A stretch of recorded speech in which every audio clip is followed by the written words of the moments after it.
बिस्मिल्लाहिर्रहमानिर्रहीम। अस्सलाम वालेकुम। बड़ी अदालत की जानिब से बड़ा फैसला सामने आ गया है। हमजा शहबाज शरीफ वज़ीर आला पंजाब नहीं रहे, बल्कि उनके मुकाबले में चौधरी परवेज़ इलाही वज़ीर आला पंजाब बन चुके हैं, यानी कह लें क्योंकि हलफ अब वही उठाएंगे।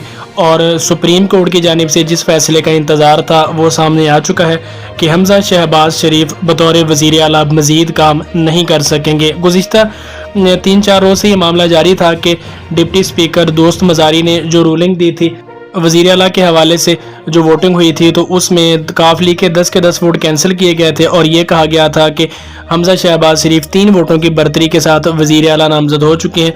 लेकिन फिर ये मामला अदालत में गया, पीटीआई अदालत में गई और 3-4 रोज़ ये समाअत जारी रही और बिलाखिर अदालत ने यह बड़ा फैसला दिया है कि हमजा शहबाज शरीफ मज़ीद वज़ीर आला के तौर पर काम नहीं करेंगे और उनकी जगह चौधरी परवेज़ इलाही के सर पर तख्ते लाहौर का ताज सजने जा रहा है। पीटीआई के लिए बहुत बड़ी खबर है और नून लीग के लिए इतनी ही मायूस कुन है उनका जो एक और इस्तदा की गई थी कि फुल कोर्ट बेंच बनाया जाए, वो भी सुप्रीम कोर्ट ने रिजेक्ट किया। उन्होंने कहा कि ये कोई इतना बड़ा और अहम फैसला नहीं है, ना ही कोई इतना पेचीदा है कि जिसके बारे में फुल कोर्ट बेंच बनाया जाए, और इसलिए ये बेंच ही फैसला देगा। और उनका ये फैसला सामने आ चुका है कि हमजा शहबाज शरीफ वज़ीर आला नहीं रहे और उनकी जगह चौधरी परवेज़ इलाही वज़ीर आला पंजाब का हलफ भी उठाएंगे और वही आइंदा के लिए वज़ीर आला पंजाब नामजद कर दिया गया है।